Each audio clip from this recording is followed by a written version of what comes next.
कौन सी आपको बताना है कि बढ़ते क्रम में है, आपको बताना कौन सी वाली बढ़ते क्रम में है, कौन सी वाली बढ़ते क्रम में है।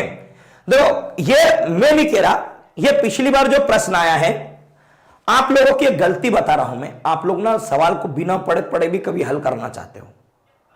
अब आप क्या करोगे, मतलब इन सबको काटोगे। तो भाई साहब आप मेरी बात जरा ध्यान से सुनो।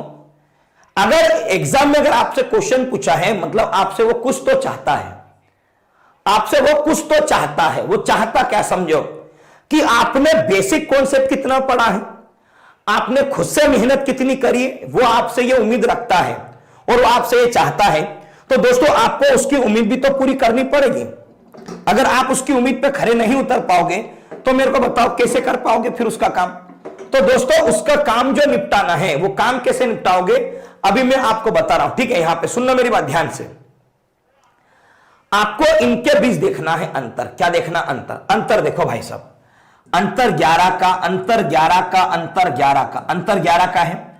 अगर अंतर समान हो तो लिख लो, नोट करके लिख लो, लिख लो।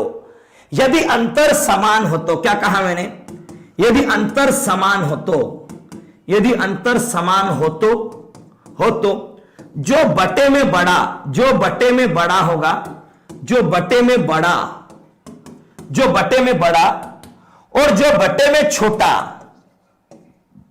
और जो बटे में छोटा। तो ध्यान देना दोस्तों, अगर अंतर समान हो तो जो बटे में बड़ा होगा वो होगी आपकी सबसे बड़ी भिन्न। क्या होगी? सबसे बड़ी भिन्न। और जो छोटा होगा वो क्या हो जाएगी दोस्तों? आपकी सबसे छोटी भिन्न। ये मैं नहीं कह रहा, ये भाई साहब ये फंडा है, ठीक है। अगर अंतर समान हो तो जो बटे में बड़ा वो सबसे बड़ा और जो छोटा वो सबसे छोटा। हमसे बोला आरोही क्रम मतलब बढ़ते क्रम में, आरोही क्रम मतलब बढ़ते क्रम में। तो आप मुझे ये बताओ दोस्तों, ये यहां पर देखो 5/16, 16 के बाद 17, 17 के बाद 18, ये हो गया आंसर डी, खत्म। ये होता है दोस्तों, ठीक है।